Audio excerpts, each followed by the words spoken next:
welcome to Pittsburgh Sportsline. Thanks for watching our show. We have a great show tonight. We're missing Mike Migliore tonight. He's a little under the weather again, so if you put him in his in your prayers, hopefully he'll be back next week. We had a great show last night at Level 20 Lounge. I want to give a shout out to them. Colin and Tracy, thanks for having us there. We had 6 co-hosts, and one of the guys, Big Mike Butera, is taking my seat on the end, so he has big shoes to fill, and I think he'll be more than adequate there. And we have Smoking Jim Frazier and Chip the Prophet Hayner is still on board. So we're going to start out like we normally do, folks. I'm not going to do my infomercials first since I'm in the hot seat here. We'll start with what's on your mind, Big Mike. How you doing? Thanks for having me. Entertainment is what I want to speak about at this precise moment. Anybody see movies here? Of course, we've all been to a movie or two. Here's my question for y'all. How many Tom Cruise movies do you go to that he makes a clunker and you continue going to see the movie or hit him in movies?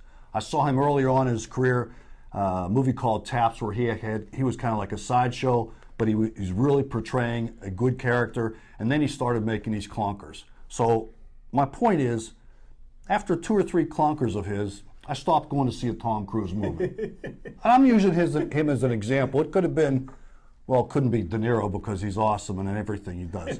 But the point is, if you make a bad product, if you're in the entertainment business, you make a bad product, you quit going, you quit buying. Now, where am I going with this? Anybody have an idea? No, sir. Chip, with all due respect, the prognosticator, the prophet, the whole 9 yards. There's been X amount of years of bad product, poor entertainment, that has been down to an awesome ballpark, PNC Park. Now this year, the entertainment's not too bad, but I want to put it out to you peoples. Why have you been going to see bad movies? I just don't understand. I quit going to bad movies. Why have you been going to see bad product over the years? With all due respect to the team, they're doing pretty good now. Time to go see them, but I just don't understand how you've been supporting the team in the past. I know I'm rambling, but this has kept the current management and ownership in place all these years that have been putting out Tom Cruise movies. Thank you. Hey, Mike, welcome aboard. That was a very interesting insight. I heard a rumor that you may be an actor in some movies, so maybe that's why you brought that out to us tonight. Well, it's hardly a rumor, machine. I'm looking at smoke and talking to you. That's hardly a rumor. That's actually a fact. I am, I'm not going to say starring, but in fact I am, in a locally produced movie that's going to be part of a series of movies that will be coming out. Now, they're not going to be seen at Lowe's because they're not going to be seen at Lowe's movie theaters, but they are going to be seen at local theaters. I'm not promoting myself. I'm Big Mike Butera. I am the male lead in these next 4 movies simply because they don't have any other guys to take the place. But please, please, please, see the movies. All right, let's move to what's on your mind with Smoking Jim Frazier. Yeah, man. And I tell you what, I haven't went to the movies in a long time. Looking forward to those 4. My man. But hey, I had a good friend of mine pass away recently. He went to help a guy who was went to try to rescue a guy who was jumping off a bridge, and he went over to the guy and he says, "Hey man, it can't be that bad." He says, "Man, don't jump. You know, you're ruining your life. You know, if you got problems, talk to me about your problems." And the guy, they both broke down and cried. The guy talked to him about his problems for the next 3 hours, and then they both jumped. Hey, you know, you speaking of David DeCastro, you know, I always compare David DeCastro to John Ringstra. And I always felt that it was unfair for DeCastro to be compared to Alan Faneca. Alan Faneca, in my opinion, is one of the top 3 offensive guards to have ever played college or in the NFL. You know, I thought the best college offensive lineman that I ever seen for one season was Tony Mandrich of Michigan State. The best college offensive lineman I ever seen for a career was Bill Fralick from the University of Pittsburgh. And the best offensive guard in NFL history was John Hanna from the Boston Patriots and the New England Patriots. Alan Faneca wasn't quite as good as John Hanna, but I would rate Alan Faneca either second or third all time. And that leads me to a question for you guys. What's the best way do you guys think to find or locate offensive linemen? Mike? College. College? I'm not a football guy. Okay, college. Chip?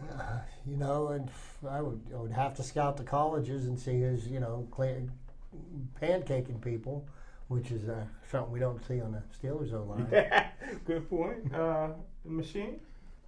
Here's what I would do, folks.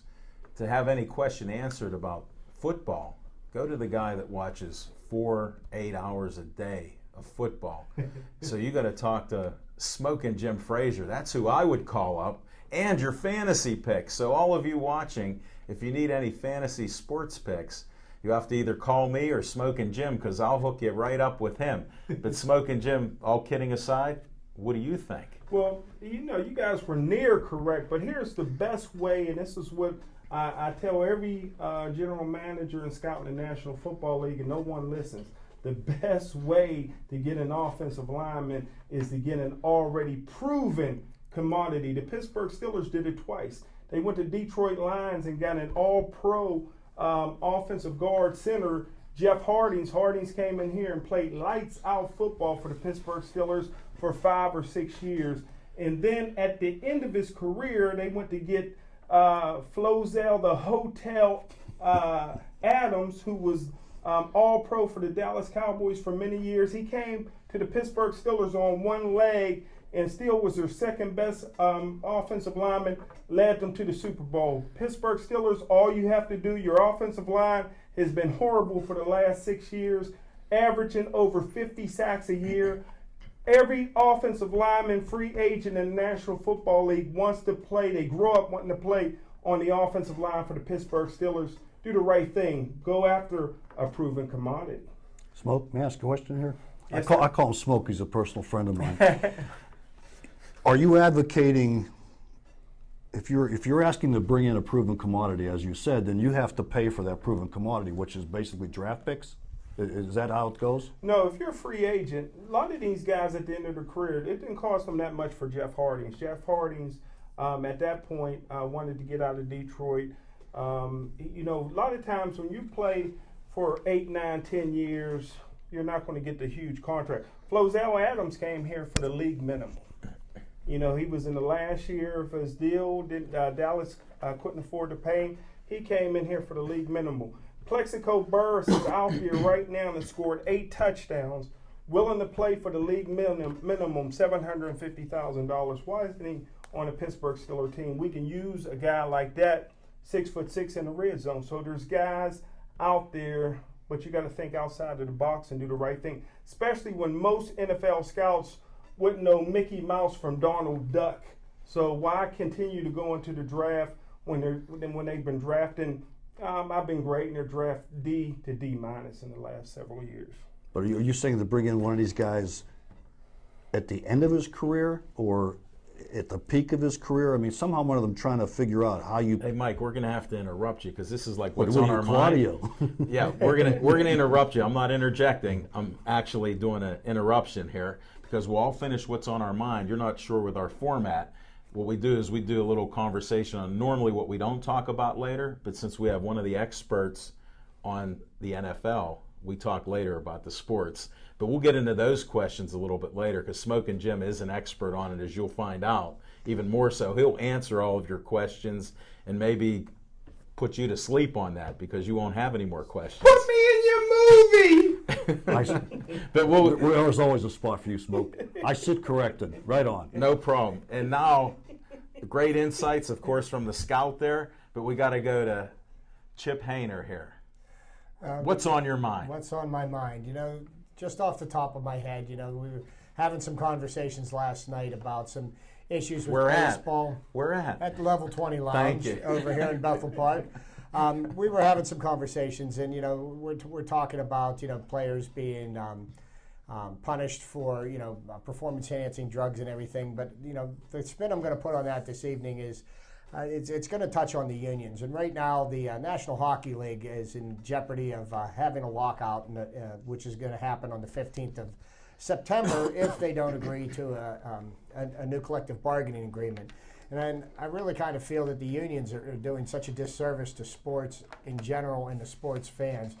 You know, look what the basketball union did to the NBA. I mean, the NBA doesn't have a big draw to start with, but, you know, they damaged the product by losing half their season. The NHL, on the other hand, has basically been a regional sport, and us here on the show and in Pittsburgh are big hockey fans. Pittsburgh's got a very strong hockey base. But nationally, it doesn't translate to ratings. And, you know, right now, the National Hockey League has got a contract with the NBC that's getting some national exposure, and I think if they are foolish enough to lock the players out and cancel part of the season, that they're going to do more damage to the sport than they're going to do good. And also the unions, the way they negotiate their contracts, you know, they negotiate it so that the players can't even be disciplined anymore. You know, the collective bargaining agreement with the NFL, you know, Roger Goodell has the power to, you know, administer punishments to players, and he administers punishments to players, and the players sue the commissioner because they're not happy with his punishments, but it's a collectively bargained agreement that they agreed to that now all of a sudden they want to change their mind. I think the unions are pretty much of a joke, and I think the sooner that they get them out of professional sports, the more that we can enjoy more about professional sports. But that's what's on my mind. Normally, I don't interject on something like this, but I've been a pro-union guy most of my career. I know. And part of my thing is it's a pendulum. When unions are too strong, businesses may be in trouble. When businesses are too strong, then unions and workers are in trouble. When you have an economy like the U.S. has here, everybody's in trouble.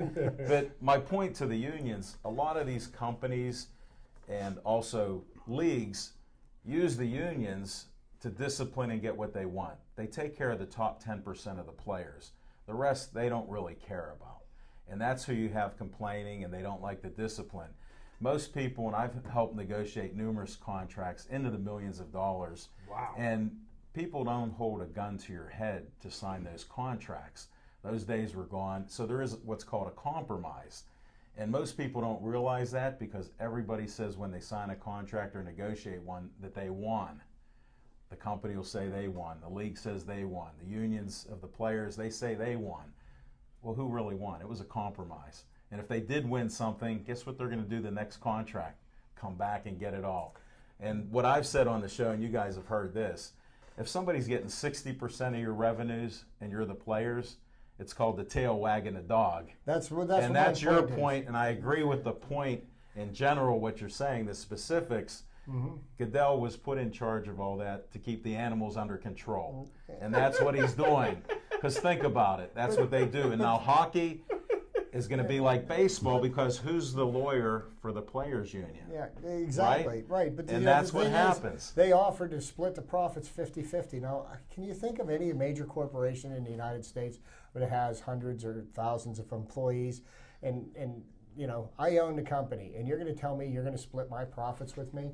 You know, you're getting paid to do a job, and you're agreeing to work for the money I'm paying you. Here, to continue, you're not entitled to my profits. To continue this debate, part of the numbers and the basis they figure out, a lot of these statistics aren't actually straight up profits and how they juggle their money and where they get their money. So players are at a disadvantage, except there are billions of dollars in contracts. I mean, with the numbers. Hundreds of millions of dollars they're getting paid. But not all of them. They're getting the short end of the stick? No, I don't say that. But when they do get 60%, what did I tell you before during the NBA? Wouldn't there be a compromise? Smoking Jim, wasn't there a compromise in the NBA? So they do some of that. Yeah. But I got to get back to what's on my mind. Yes, sir. Well, first, we have this Hug-a-thon Pittsburgh, September 6th. 2:30 to 5:30. We'll be at Katz Plaza, City County Building, and yes, under Macy's clock. There'll be hugs. Hugs are free. Donations we need for our 4 charities: Cancer Caring Centers, Sickle Cell Society, Operation Troop Appreciation, and the Pittsburgh Passion for Life Foundation, started by T. Con with the Pittsburgh Passion. So get out there and support these 4 charities. The Techno Granny started all of this stuff, so we're going to end this on September 6th. This will be our first inaugural event for Hug-a-thon Pittsburgh. We have a lot of citywide people coming in from political candidates and associates, and we have some media stars and everything. Maybe we'll get some of these media stars right here tonight. And matter of fact, it's the Prophet Hayner's birthday, September 6th. Awesome, All right. awesome, awesome. I want to give a shout out for his birthday. And Thank you, that Mike. isn't what's on my mind. Mike Wallace is on my mind. The guy's coming back to camp, and that's all I have on my mind there, because we've got plenty of other great subjects to talk about. And we're going to start with Big Mike, since he had all these questions being new to our show. Big Mike, ask away, because Smoking Jim's ready to answer all of those questions and more. Well, it's okay now? Yes, You sure? green Okay. light. Well, I know, got all Action. Smoking, how you been, pal? The thing I was trying to get at is what you're advocating. Is it building through? It would have to be free agency at the expense of what? And to my limited knowledge of football, that's a very short lifespan of footballers, because they get beat up like crazy, right? Especially with this concussion jazz going on right now.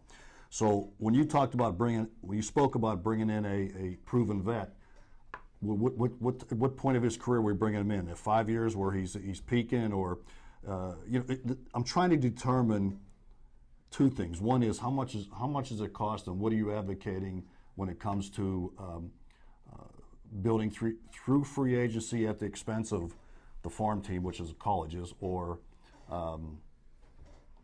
that basically is my question for you, if you don't mind. Well, there's just a couple things, and we're all speculating right now because every team got different salary caps and different needs. The needs for the Pittsburgh Steelers have been and will be for the next several years, based on the look of their offensive line, is offensive line. So what you want to do is you want to bring in a couple seasoned veterans that are proven in this league. Denver Broncos did a great job in the years when John Elway was winning Super Bowls. New England Patriots do a good job now of keeping a solid offensive line. Then what you want to do is you want to draft some players with some potential. And then you want to bring in a coach that can develop that talent. And that's a triangle that the Pittsburgh Steelers have failed to have those kind of building blocks. But, financially, there's room. You're paying a lot of money to your receivers. You're paying a lot of money to your tight end. You're paying a great deal of money to outside linebackers, but you're not investing in offensive line. And there's a proven blueprint in the Pittsburgh Steelers. When they followed that blueprint, bringing in Jeff Hardy's, bringing in Flozell Adams, it was very successful. They have not done that. The offensive line is suffering. And a guy who is your franchise quarterback, who's making $100 million over his contract, is Big Ben Roethlisberger. He can't continue to take those kind of hits, and he got hurt last year because of it. Smoking, you spoke about a blueprint, and I'm a little bit older than, actually I'm a lot older than most of you guys, but the blueprint that I remember when I was actually a football fan was the draft, and that's what the Steelers did in the 70s when they had that spectacular run. I personally think the most of Mike Tomlin as a coach. I hear you about Roethlisberger's been getting whacked. I mean, as you spoke last evening, I think you mentioned he's got the most. Doesn't have the most sacks, but he's been sacked. Well, just because you're wearing a brother hat don't mean you got to be a Tomlin fan. Hey, listen, Mike Tomlin is failing.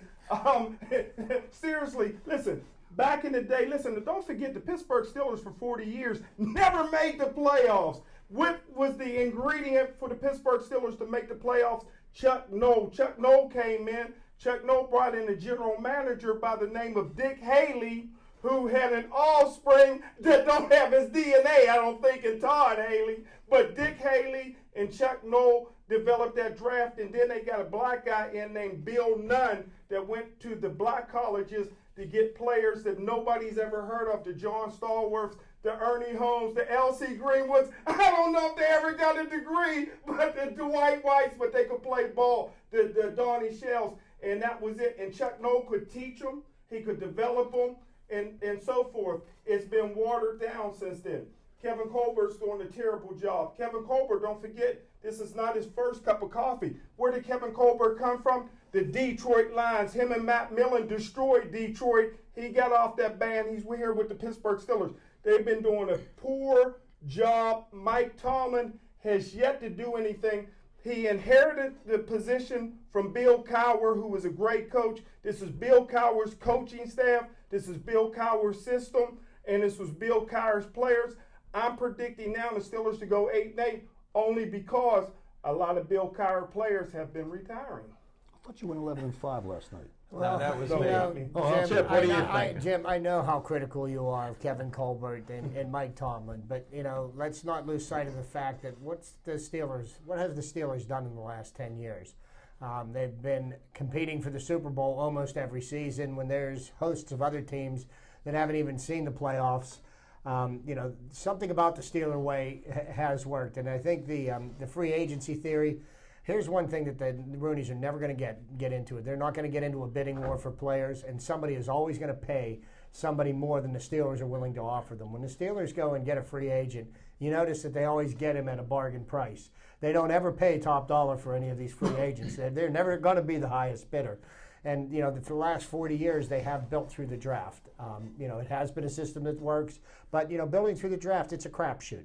Everybody looks great in college because in college you've got big kids playing against smaller kids, and a guy that can dominate in college when he gets into the pros with real men finds out that these guys push back, and Mike Adams would be a perfect example of that. He was one of the biggest guys on the field when he played college ball. Now he's in the pros, and everybody that he's lining up against is bigger and stronger than him, and it's really going to fun. Well, let me ask you this, Chip, about the Steeler way. You remember Bill Walsh with the San Francisco 49ers. Who was his heir apparent? Who was the next coach that stepped in? Seifert.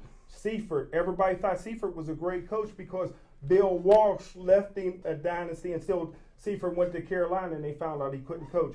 All I'm saying is this: Bill Cowher developed this team. Bill Cowher developed this system, and I tell you what, Bill Cowher brought in all the players and all the coaches, and now these players are starting to retire. They're starting to get old. So now let's see what Coach Tomlin and Kevin Colbert does this year. But just to give the counterpoint to your thought there, and I'm not denying the fact that Bill Cowher was a great coach.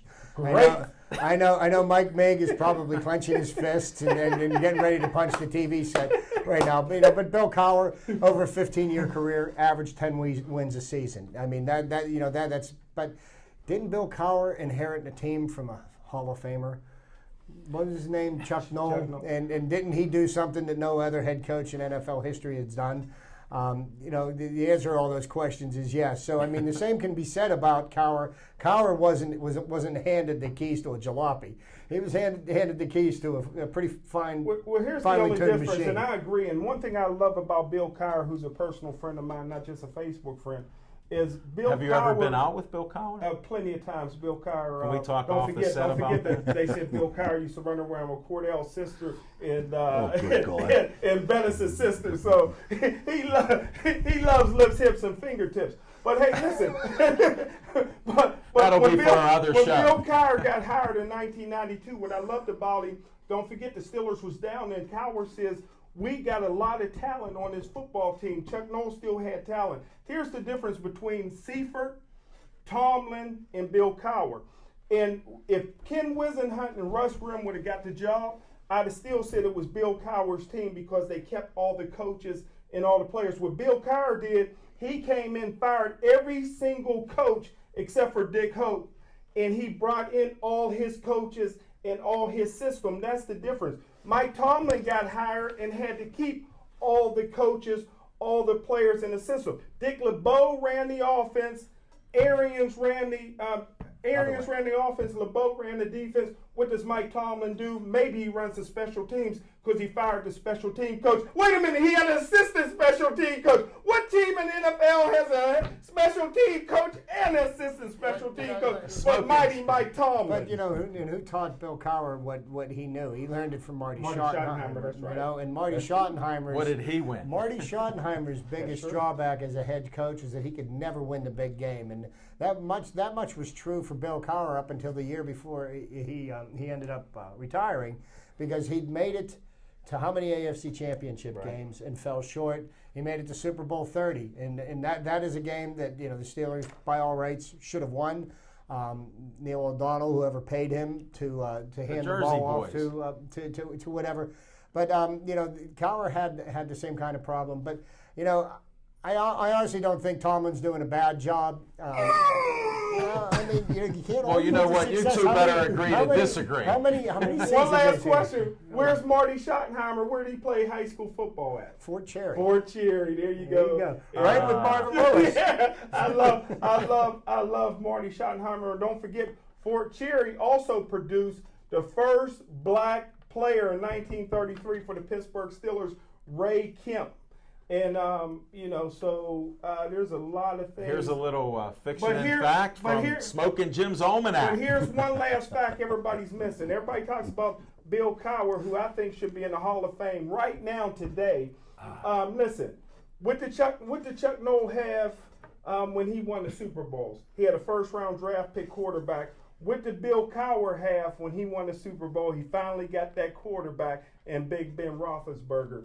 You need that, and that was the difference. Mm-hmm. That was Absolutely, the difference. And Big Ben is still here.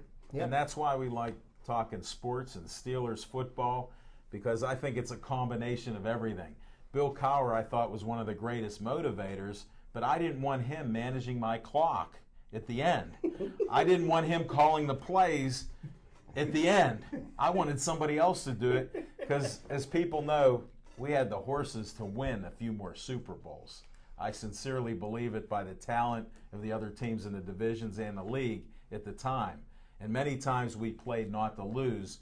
And I know you're a proactive guy, being a football guy, that you'd rather be offensive and not defensive in nature when you're on the offensive well, team. Well, history proved that the only Super Bowl we should have gone to that we didn't go to was we should have beat San Diego. History proves Denver was better and New England Patriots was better. They were just better. Well, I debate that point and then with history. The Patriots and the Patriots and Spygate. Yeah. What did that have to play with it? Well, that's everybody looking for an edge. We're not. And I'll tell you, the year the Chargers went to the Super Bowl and got steamrolled by San Francisco, we were the Steelers beat San Francisco in San Francisco that year. Say your history book. I got to throw it away, Smoking Jim. And San Francisco one year went 15-1. Who was the only team that beat Joe Montana that year? Yeah. Steelers. We matched up good. I thought Rod Woodson would have matched up good against Jerry. And that's part of the difference there when you play to win, not necessarily played it safe. Like Howard did a lot of that stuff. Isn't it called on any given Sunday, which can be Monday, which can be Thursday, but in the NFL, and that brings a question for you guys, Smoking, especially this is for you. How is it that the odds makers are pretty much right on consistently? What do they know that and I'm not going to say the average football fan, but I'm getting some faces down there. Yeah, that is. We not, talk about some of that. Is not coincidence. I'm a conspiracy theorist. I'm with you. Me too. And it is amazing when you watch the way scores and just sports in general play out against the line. It's a head scratcher. I got to tell you that. Well, those guys know something that somehow I think they have. Follow the money. Come on now. You know that.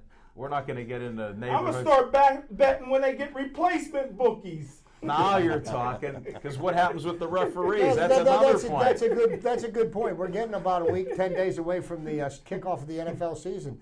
What is going to happen this season with replacement referees?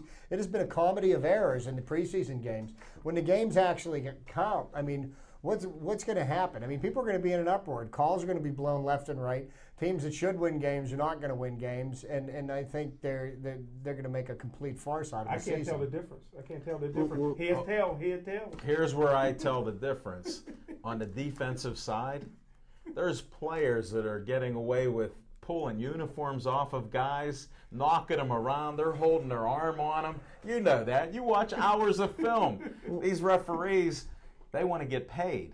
So they don't want to lose the job by throwing a few flags on star players on the defensive side. Well, here's the worst thing that ever happened. And Mike will tell you, and Chip will tell you, and Al will tell you this. There's holding on every play. You can call holding on every play. But when they took the umpire and put him behind the quarterback, you can't see the offensive lineman holding. So that's a problem. They got to move him back by the linebacker so they can see the holding. So you can't really Because blame they the hold referees. inside their Right, but I'm shoulder talking pads, so you defense. can't see Yeah, them. you They're do not it reaching behind from them. outside. Yeah, They're getting them on the behind. inside. Hold it. I'm talking the defensive cornerbacks and safeties right now. They're mugging some guys. Come on, you watch the film. another I'm interesting- talking there, and the referees are right next to them. there is. I mean, really, Here's because another they don't want to lose interesting their thing I want job. to see the first week of this NFL season. I want to see how many players end up fined and suspended for their actions on the field, because you're going to have a lot of people making judgment calls on plays that really, to be honest with you, they're not qualified to make, I don't think. But these replacement referees, they're not picking you and I off the street. I mean, these guys have some sort of, thank you. These guys have, I don't even know what that means. These guys have That some means sort he of, doesn't want to get the bacteria off of your hand. He saw where you I were. got some sanitizer. These guys have experience. on. They can't be night and day in terms of performance, can they? Well, Yes. and to speak to your point, yes, you know they've refereed games before. They have not refereed games at NFL speed in their lives. I mean, Where are things happen a lot faster in the NFL on any given sure. Sunday. I The mean, best. they're not watching peewee players running around stumbling and tripping all over the place. They're watching the fastest and the best. And I mean, things happen. You know, they got to anticipate things, and they're going to be reacting more than they are trying to anticipate what's going on with the play. And don't you think that some of these referees could be intimidated by a guy who they've watched on Who's TV? 6'7", weighs 300 Well, pounds? no, I'd be even intimidated. the 5'8" safety that's saying, you know what, you're not costing me money on my about the stats women? here. Okay, but I'm who- shutting this guy down now, and don't swallow that whistle. Okay, let's What do you get- think they're about the going to woman? do? Let's get to the What about point. the woman referee? She's, you know, what's going to happen with Sally Rand. Who are these people? Aaron Where are they coming from? Who are these replacement? What is their experience? Where are they coming That'll from? be for the next show. Well, only thing I seen that was bad with the replacement referees, they kept tripping in Dallas over Des Bryant's 3 security guards. At what club? What club was that? Come on now, Smoking Jim. You know what? Let's change this up a little bit. We've run into the show. About the Buccos. We got to talk some Bucco talk because we got some fans of the Buccos. I'm still on the bandwagon. They're 8 games up. If somebody wanted to call in and give me a little information, 412-831-3304. That's how you get a hold of us. And if not, we got Well, Chip you know, right here. tonight the Pirates are playing the second of a very important 3-game series against the Cardinals, and I felt really the Pirates really needed to sweep this series. And last night, a couple of mistakes cost them the game. A.J. Burnett threw a couple of pitches that he wished he could have back that had an impact on the game. And the Pirates are also missing Neil Walker. He didn't play last night. Wasn't even at the ballpark tonight at 6 o'clock. He's got some back issues, and the Pirates have called up Chase Darno from Indianapolis. And Darno has been pretty hot lately in AAA, but he's an adequate enough fielder. But when he was up last year, he didn't carry much of a stick with him. And Neil Walker right now is the top RBI man among second basemen in the National League. And losing him offensively and defensively is going to hurt them. But that being said, the Pirates, do have the ability to still beat the Cardinals. I mean, the Cardinals have a stacked lineup. They've got the best offensive batting order in the National League. But, they can be had. We beat them 2 out of 3 in St. Louis in their home ballpark. James McDonald's on the mound tonight, and he has had some serious difficulty getting out of the first inning. But once he gets past the first inning, he's pitching as well as he did earlier in the year. He's starting to come back a little bit, but that's only one of our problems. But that's only one of our problems. We let go Eric Bedard today. The Pirates released him outright, and which is kind of curious. And with the expansion of the roster to 40 players in a couple of days. Who are the young arms they're going to bring up from AAA? Right. Because they've had some people that are performing very well. I think there's a young kid named Vandenberg that was at one point in July. I saw his record. He was 8-0 with like an ERA in the high 2s. But I think what the Pirates need to do is they need to put some of these young arms in and give them a chance to start now. Kevin Correa has been hot and cold. Last year he was hot the first part of the season, and then he died in the second part of the season until he blew out his arm. Well, you're saying a key thing. The second half of the season, I heard so much talk, and I brought up in spring training, how they were training better to last the whole season. Well, I see the same semi-collapse. Look at last night. We finally had McCutchen go 2 for 4. Maybe he's going to break out of that. But our pitching has fallen so far That's part of the problem. And I think it's like when you have 4 children. You yell at one of them, or you yell at all of them because the one's out of line. I think they had to get rid of Bedard because I've been watching him. He doesn't show any emotion. Now, that's nice when you're winning and you're cool, but when you're not winning, you need some passion out there, and some of these younger players need to feed on that. They need an actual leader out there, and I know you're about a lot of that stuff. And they don't, the leadership is starting to fall. Like, look at last night with A.J. Burnett. Sure, 2 pitches that destroyed him. But the thing is, this is where they needed that toughness that he has to come through. They're not getting that from the veterans also. Well, and if you look at the Pirates roster, I mean, other than A.J. Burnett and the catcher, what's his name? Barajas. They don't have any experienced players that have been through pennant races. Right now, the team that Clint Hurdle has put together, and I know that some of the folks on our panel are very critical. Talk about Mike. He's not here right now. Of Clint Hurdle. But look what Clint Hurdle has done. Last year with a team that had no business contending, they contended for 3.5 months. For 4.5 months, they've been playing excellent baseball. They've stumbled in the last couple of weeks. I still think that they can put it together. And, who would think that on August 28th, we would be talking about the Pirates and the potential for them to make the wild card. Now, one of the things that can help the Pirates in the wild card bid is if you look at what the schedule that St. Louis is going to play. They have yet to play the Washington Nationals, which they play 7 games against the Nationals, and the Nationals Except have they're been going to beating shut up Strasburg everybody. down shortly. But he's almost that being shut down. They got to play 4 games in Los Angeles. They got to play 3 games in San Diego. They are going to be playing a much harder schedule. 23, I think of our next 23 games, most of them are against teams that are under 500. I think about 16 games. So the Pirates absolutely have a chance, and they're totally not out of this yet. They just need to get back to the basics. One of the things that have been hurting them so much lately is, called third strikes. We get bases loaded, and we have watched 2 guys look at strike 3, and I've seen this happen time and time again just recently. And this is something that can be fixed. They've identified what the problems are, and it's up to the players to work their way through them. But when we get the bases loaded and no outs, and instead of swinging at bad pitches out of the strike zone, they need to be putting the bat on the ball. They need to be driving it into the outfield, sacrificing runners, moving runners up, just basic baseball. Saturday night I was at the game, and the Pirates won, and there's Pedro Alvarez. He gets a double. The next guy up walks, so Alvarez is on second base, and he gets picked off second base by the catcher. Okay? Now, what was he doing? He was not paying attention. See, and we're at the time of the year where if you are not paying attention and keep an eye on the details, you're going to lose ball games, and every one of these games means something. You're bringing up a great point, because part of what I was talking, some of these people were prima donnas. And when I was being so harsh, and I've been proven wrong, because Pedro's like Dave Kingman there. He can hit the home runs. No, he's no MVP, but in your book. But the point I make is, look at Tabata. He has a quad problem. Now he's running on infield hits. He's running them out. Guess why? He went to the minor leagues. I don't think he liked riding on a bus or eating the food there and not being able to be in first-class hotels. Pedro doesn't realize that anymore.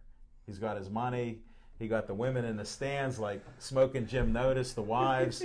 I thought he married that old lady that he got rid of her. We're not talking that part, but he got sent to the minors. I was questioning. Just giving you an update. But that's part of the problem. I think if you show them some of that tough love of you, as you've talked about and others here, that then these players, they're going to improve, and if not, they're not worth being on your team. Now the last Pirates regular season game is on October 1st. It's a Wednesday night, and I'll be there. And that's the biggest fan. That's my biggest fan's birthday. I'm going to make there. this prediction right now, because the Pirates will be playing baseball in October, past October 1st. I believe that they're going to make the wild card, and they will be playing baseball in October. Hold it, folks. And, this is enjoy Chip, the ride. This is Chip the Prophet Hainer. He did that with the New York Giants. If we would have only bet the house on him, we'd have won it. No, I'm telling you, the Pirates are going to turn it around. Mark this day down. There's a lot of baseball left. Last year, the Red Sox were 9 games up. The Braves were 8 games up, and both those teams lost because.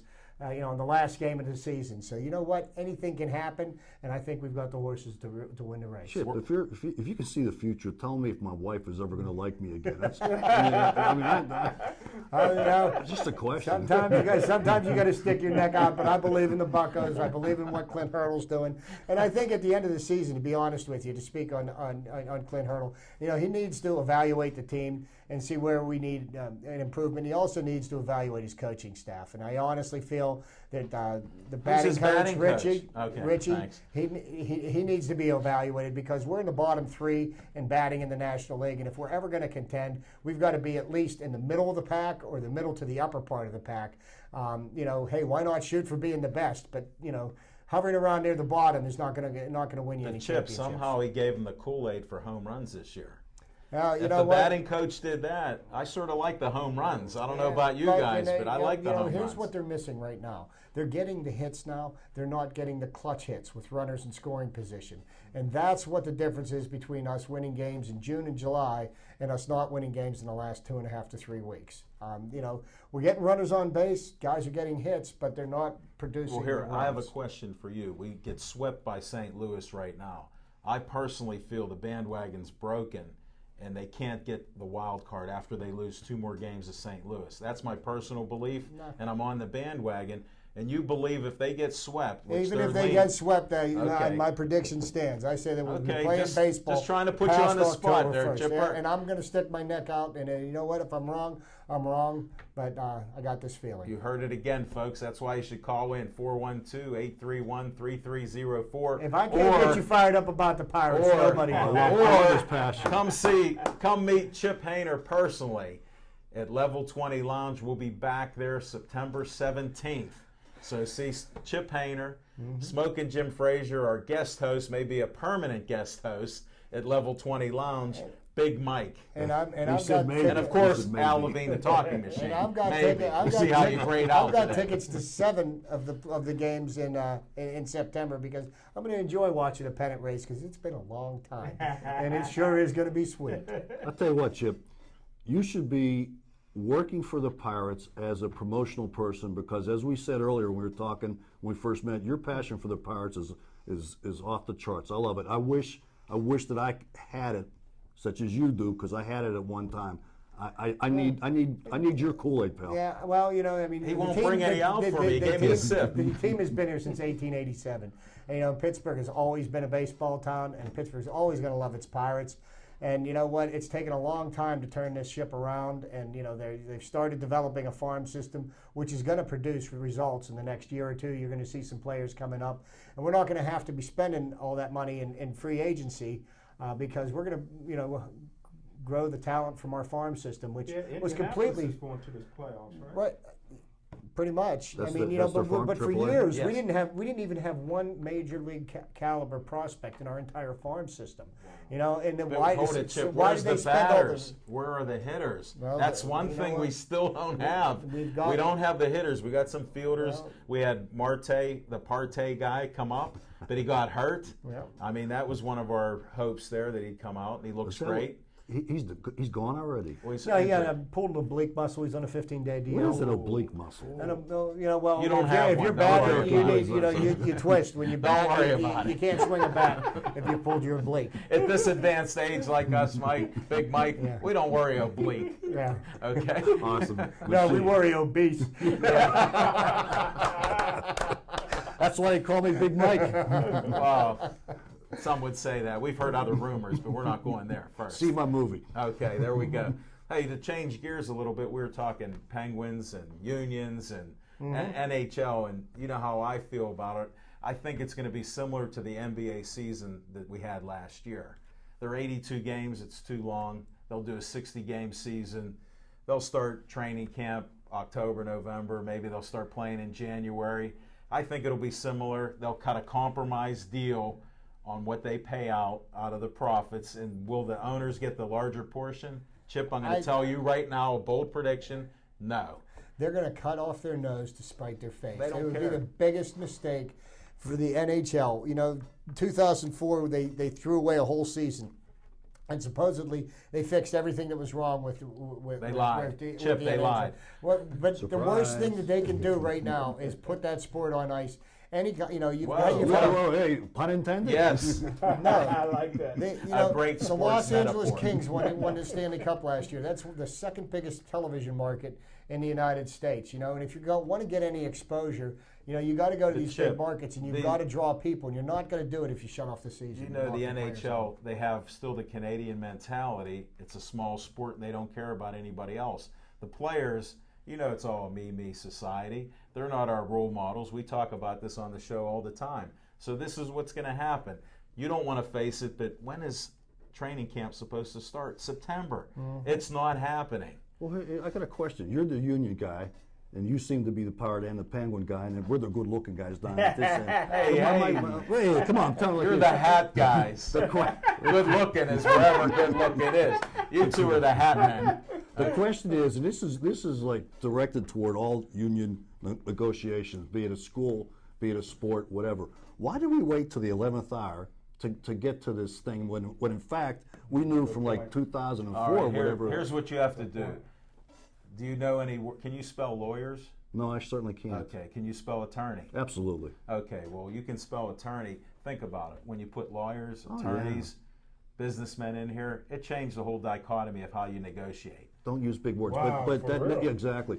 But it's a two-pronged attack. But Here's what happens. If you give up a deal too early, what does the other side? It's like buying a car. If you go in there and you say, I'd like to get a $20,000 car for $12,000, are you going to get that? No. But if you say, I'd like that $20,000 car for $19,999, you bought it.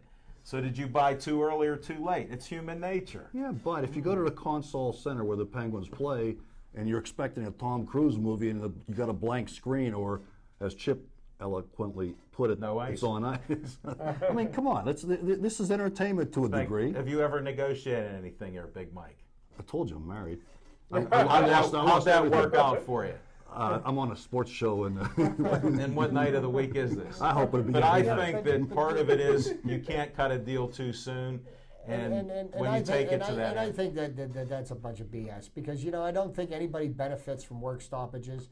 I think everybody loses. I'll agree. I mean, the owners lose, the players lose, and more importantly, the fans. And aren't the fans the ones that pay the owners and pay the players? So they need to find a way. They need to find. There's a big enough piece of pie out there that they can find a way of splitting it up equitably and make everybody happy. I just think it's what's the crap percentage that in go like hockey this. that you were telling me the players get? I think they just I think just you got said a new offer today, which was supposed to be significant. And they're reading through it because they're going to find out what all the loopholes are. Well, exactly. But they were looking to split the profits with them 50-50. And but I mean, what percentage are they getting now? The players got up and walked out. Well, here is the percentage close to 58, 59%. So if they go to 53, 54%, everybody will walk away happy and will go to the deadline or beyond it. Wow. The NBA just proved it to you. Look at the arguments we had on the show when I said they'll compromise. I got in arguments with Magic Mike a little bit, and I don't mind people being anti-union because they've lost their significance because of leadership. Proven they'll sit out a whole year. Yeah, but how much money did the NBA it cost them millions. Lose? And you remember back in 1994 when the only year that a Cleveland team had a chance of winning a championship, the Indians were the best team in baseball that year, and they canceled the World Series.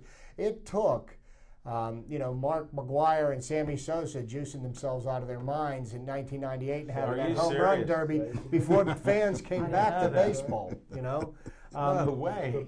But I mean, you do more Chip, damage. does common sense ever come into play in sports? Well, that's one thing that is. Okay, and you know the common answer. sense is not very common. Okay, and that's part of why we debate this. We agree to disagree on this stuff.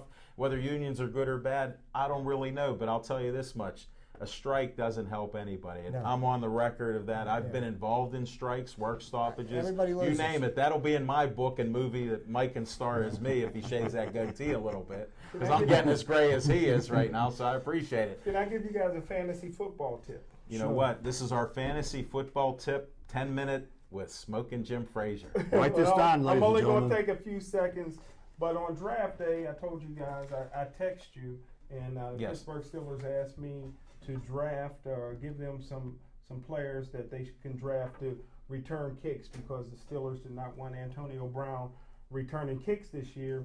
And the guy that I targeted for the Pittsburgh Steelers was an unknown from Florida International by the name of T.Y. Hilton.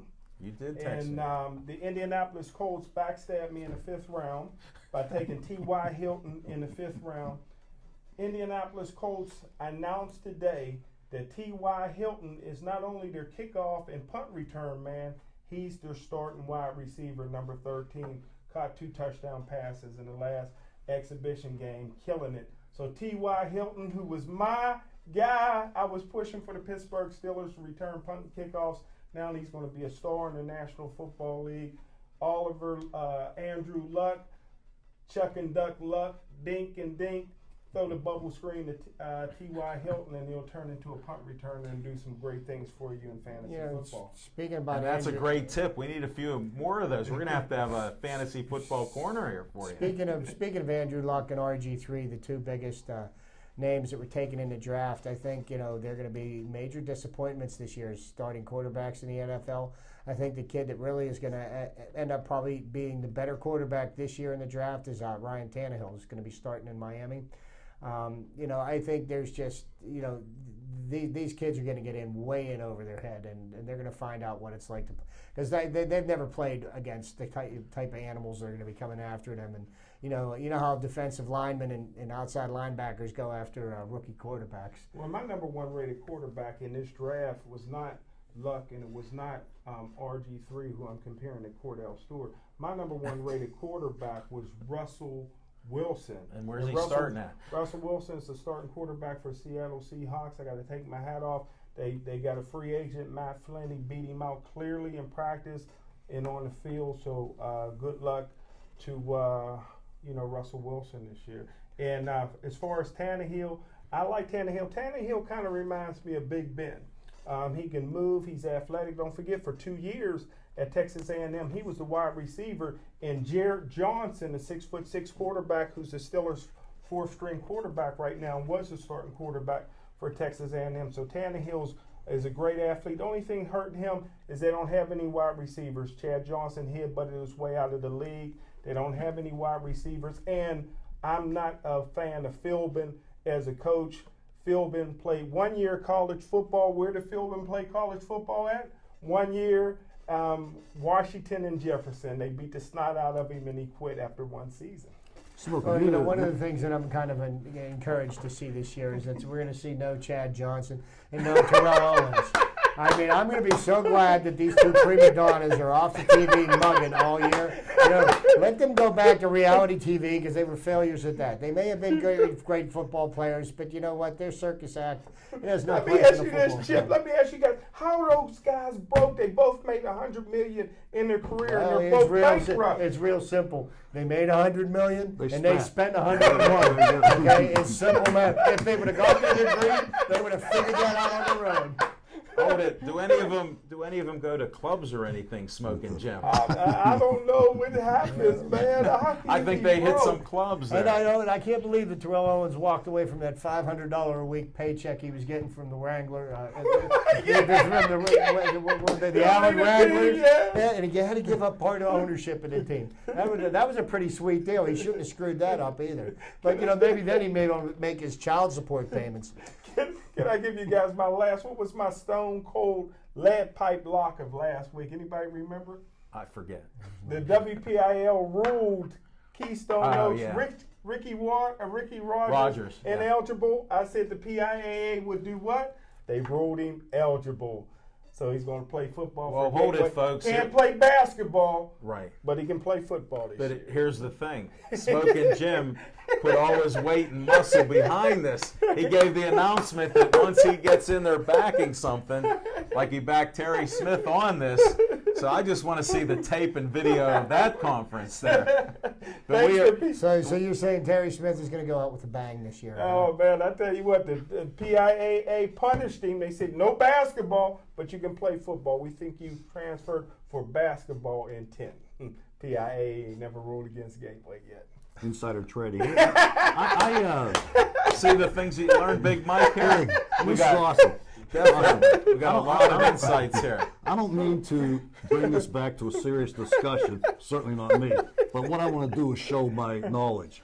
Chipper, Smoke, You guys were talking about rookie quarterbacks in the NFL. Now, if my memory serves me, which is there's only been one rookie quarterback that I can remember forever and a day that was ever successful in the NFL, and that's your man. Dan Marino? No, Ben Roethlisberger. Oh, yeah. Jeez, man, I thought this was the expert or something. Oh, my fault. Yeah, 15-1. He's a Pittsburgh guy. Just remember. Danny Marino. Well, Yeah, he's a Central Catholic guy. If you guys noticed my shirt last night. No, were you wearing a Shout out to Central Catholic. And Andy Sebastian, too, was on our second show. We're going to have to get Andy back here. Maybe he could come out the Level 20 Lounge. We'll have to make an announcement, get him and Big Mike talking Central Catholic and the alumni. Absolutely. But as a matter of fact, overboard. Well, my graduating class, 1966, we're having a picnic this Saturday out at Roosevelt Grove in North Park. And I'm not going to say everyone's welcome because it's mostly the 66ers. That's what we call ourselves. how about Danny Marino? Can he come? Danny, if you're out there and if you're listening, stop by. I'll autograph a football for you. Getting back to Now this- get serious. Yeah, I want to get serious. Wood-fired pizzas. Oh, it's great pizza, man. It's Hey, a let's good get joint. serious here. We'll talk that later. This Maybe they can sponsor this show. oh, that's an awesome idea. See if you can get them to get free pizzas for us. Done deal. You're talking to me. You know what I mean? This skill position for quarterbacks. I don't know. When does a rookie's not going to make it? You were talking about RG3. I think that's Griffin is his name for Yeah. Washington. And you don't think he's going to cut it? Well, again, the only guy I know in recent history, besides Danny, Central Catholic boy, is Ben Roethlisberger. These guys don't cut it. They don't make it. You know, last year Cam Newton, and I was not a very big Cam Newton fan, and last year Cam Newton came out and made quite an impression. And as the year went on and he got closer to the end of the season, he was getting better. And you know, it'll be interesting to see what Carolina does. You know, and part of that problem is you like when Vic went away to jail. You know. He came back the first year, and he was lighting things up. All of a sudden, they got tape on him, and what were defenses doing to him last year? They shut down everything that he was good on. You know, Cam Newton last year, nobody had any tape on him. Now they're going to see what he's strong at, and if there's anything that defensive coordinators love to live for, it's picking off somebody successful. You know, so it'll be interesting to see how he plans out in the second year because. You know, I mean, he made such an improvement in the first, but, you know, defenses usually figure it out pretty quick. Well, probably the first Steeler quarterback, not statistically because he's been surpassed probably, but probably everyone that a Steeler fan is well associated with is Terry Bradshaw. And I dig that guy to death, especially now because I'm seeing a guy that I didn't see while he was playing ball. You know, sense of humor, blah, blah, blah, although he had it back then. But if I recall, his rookie season, and he was thrust into there, bada bing, bada boom, you got to play. He was 6-28, 6 TDs, 28 receptions. Right. And he's a Hall of Famer. Because when he was winning Super Bowls, he was getting booed on a regular basis. And Joe Gilliam beat him out. Terry Bradshaw won 4 Super Bowls with the Steelers. I think 2 of those times he was an MVP. Yes, sir. Right.